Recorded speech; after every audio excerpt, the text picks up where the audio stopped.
헤드라인입니다. 지난 11월 21일 희망 2017 나눔 캠페인 온도탑 제막식이 개최됐습니다. 울산시가 시내버스에 대한 시민 만족도 향상을 위한 시내버스 승무원 친절 교육을 실시합니다. 지난 11월 22일 태화강 망성교 위아래 두 곳에서 다슬기 종묘 125만 마리를 방류했습니다. 어린이들을 위해 차별화된 프로그램을 운영하고 있는 대곡박물관의 그 현장을 이진영 리포터가 찾았습니다.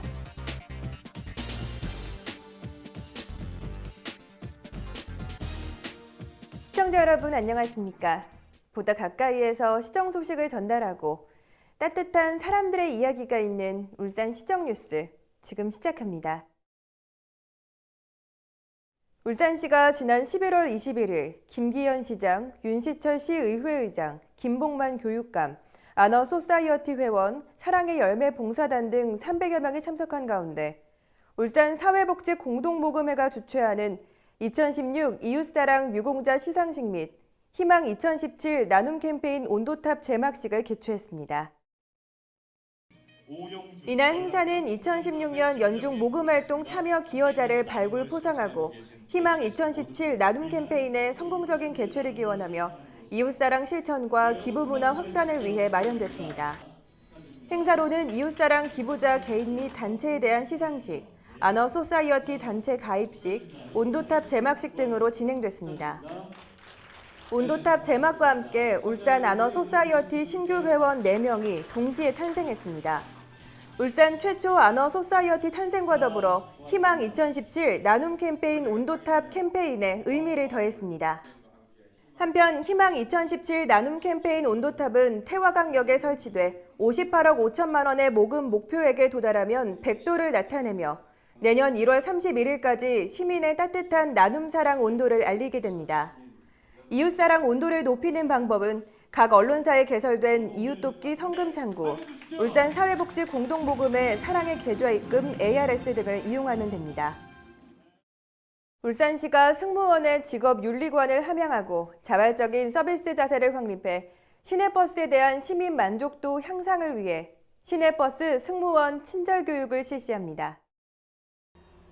이번 교육은 지난 11월 21일을 시작으로 4일간 TVN 울산교통방송 공개홀에서 시내버스 승무원 총 800명을 대상으로 진행됐습니다.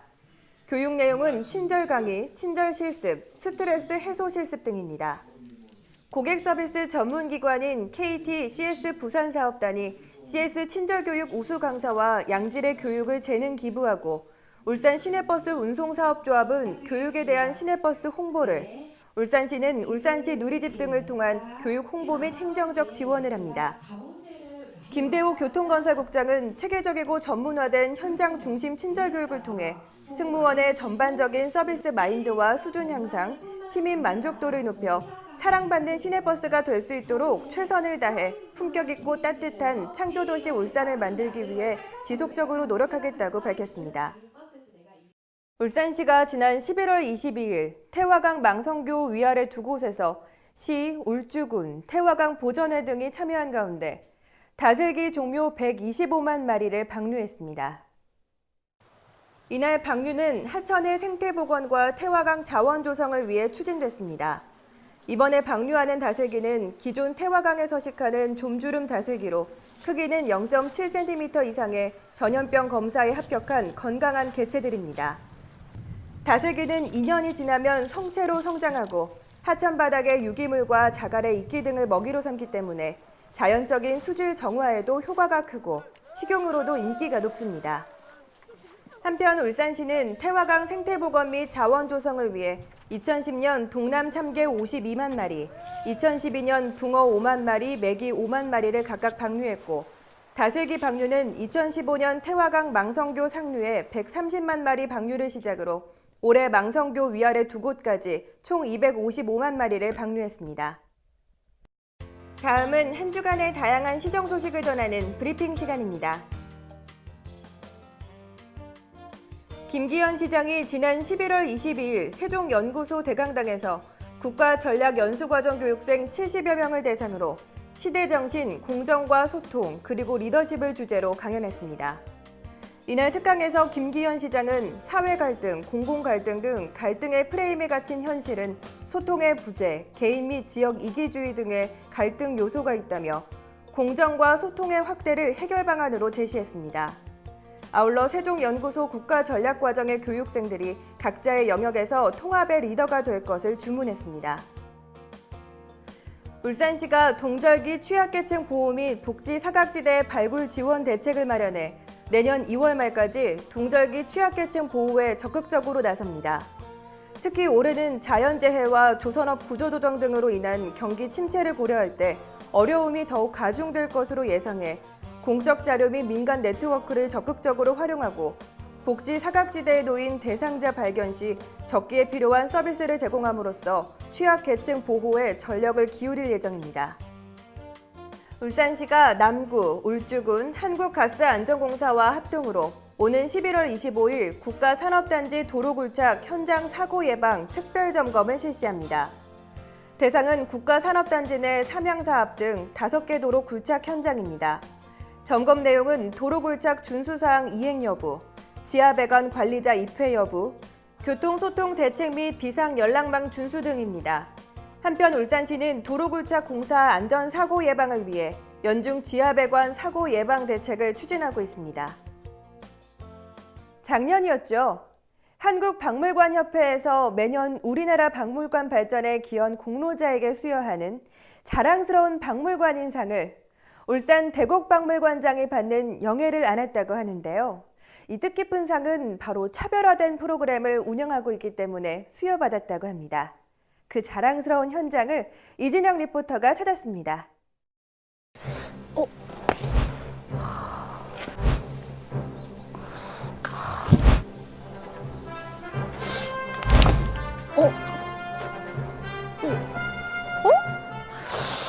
여러분 안녕하십니까? 인디아나 진영입니다.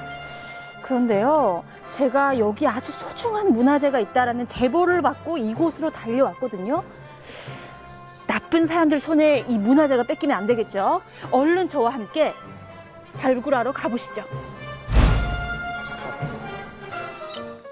네, 이곳은 댐을 짓기 위해 공사하던 중 많은 문화재가 발굴되면서 문화재를 보존하기 위해 건립하게 된 대곡박물관입니다. 이곳에서 문화재 발굴과 관련되어 체험 프로그램이 진행 중이라고 하는데요. 선생님, 오늘 어떤 프로그램인가요? 이 프로그램 같은 경우는 저희 울산 대곡박물관에 있는 유물과 유적을 그대로 옮겨놓은 이 체험 모형을 아이들이 쉽게 알 수 있고요. 문화재들을 저희가 우리 친구들이 조금 더 쉽게 다가갈 수 있도록 발굴이라는 걸 쉽게 풀어가지고 지금 하는 고고학 체험 프로그램입니다. 대곡박물관의 상설 교육 프로그램인 어린이 고고학 체험 교실은요, 어린아이들이 직접 인디아나 존스 같은 고고학자가 되어보는 시간입니다. 프로그램은 지표조사, 시굴조사, 발굴조사 총 3가지 순서로 구성되어 있는데요. 지표조사란 본격적인 발굴을 하기 전에 문화재가 분포하는 지역을 탐사하는 시간입니다. 지표조사를 통해서 이렇게 문화재 위치나 크기를 발견하는 것을 시굴조사라고 하고요. 이렇게 나온 문화재를 이렇게 발굴을 하는 것을 바로 발굴조사라고 합니다. 제가 이렇게 발굴된 문화재를요, 이렇게 잠시만요. 만지면 안 됩니다. 지금 드셨죠? 다시 한번 내려주시겠어요? 네. 네네네. 지금 이렇게 드시는 건 왜 안 되냐면 지금 이런 문화재가 발견된 위치가 굉장히 중요합니다. 왼쪽에 있거나 오른쪽에 있거나 혹은 이 발견된 토기 안에 있는 내용물에 대해서 우리가 실제로 썼던 뭐 제사용품이라는 게 들을 수 있고요. 그렇기 때문에 여기 있는 문화재는 움직이면 안 되고요. 예쁘게 모양이 잘 나오도록만 해주시면 될 것 같습니다. 문화재는 소중하니까요.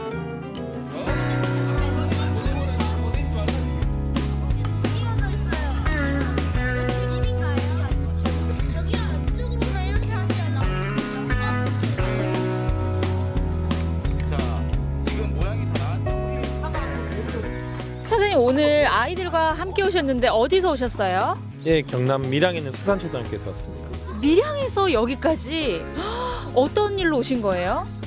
그 애들 그 체험을 해주기 위해서 저희 학교에 있는 영재 학급에서 이제 고고학 체험 교실로 신청해서 오게 됐습니다. 문화재 발굴이나 이런 것들을 교과서에서만 배우다가 실제로 아이들이 체험을 해보니까 좀 어떤 것 같나요? 그러니까 책으로만 보던 내용들을 직접 자기들이 체험해보거나 직접 보기 때문에 애들이 더 재미있어하는 것 같고요. 그리고 이제 와서 애들이 좀 문화재에 대해서 좀 소중함을 느낀 그런 계기가 됐으면 좋겠다는 생각에서 했습니다. 이렇게 직접 고고학자가 되어 발굴 과정을 체험해 봤는데요. 체험을 통해서 문화재 발굴이 얼마나 섬세한 과정인지 또 우리 지역의 역사를 알 수 있어 얼마나 중요한지 아는 동시에 탐구 능력도 쑥쑥 자라는 것 같습니다. 여기 있잖아. 자, 제가 찾은 유물을 요 실직 도면에 완성해봤습니다. 짠!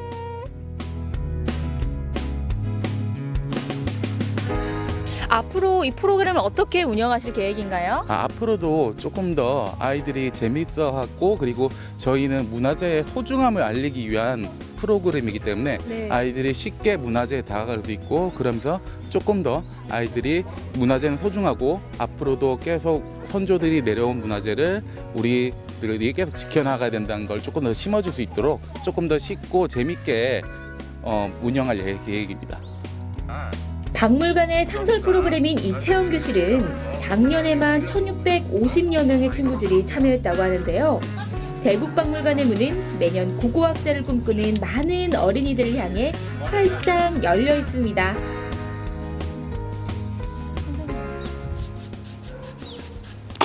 이 올해 체험교실은 11월을 마지막으로 아쉽게도 문을 내린다고 합니다. 그러나 재정비의 시간을 가지고 내년에 다시 우리들의 곁으로 돌아온다고 하니까요. 많이 기대해 주시길 바라면서 이상 문화재 사수에 성공한 인디아나 이진영이었습니다.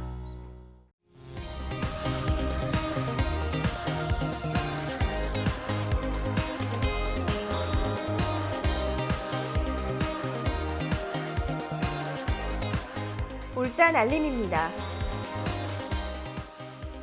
울산박물관의 어린이 체험관인 해오리관을 전면 개편해 울산박물관 어린이박물관으로 새롭게 개관합니다. 오는 11월 28일에서 12월 16일까지 제3회 공연장 상주예술단체 페스티벌이 개최됩니다. 공연 관련 문의는 울산 상주단체협의회로 해주시길 바랍니다. 오는 11월 27일 울산문화예술회관에서 박종원 댄스컴퍼니의 댄스 뮤지컬을 진행합니다.